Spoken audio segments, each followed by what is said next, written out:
கிள்ளியா காட்டுக்கு மட்டும் உடையா இல்ல, விஷ்ணுமூர்த்திக்கும் 8 இல்லத்துக்கும் தலையாரி.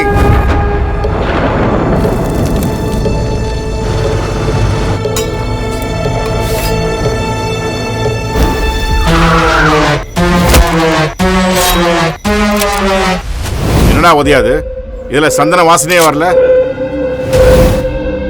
போதும், நிப்பாட்டிங்கயா.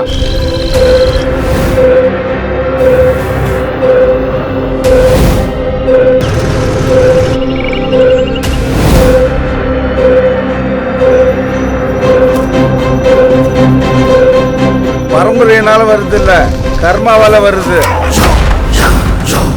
மற்றதெல்லாம் வயிறு பார்த்துக்கும். அவன் கிட்ட மோதாத, அவன் கிட்ட மோதனவன் யாரும் உயிரோடு இல்ல.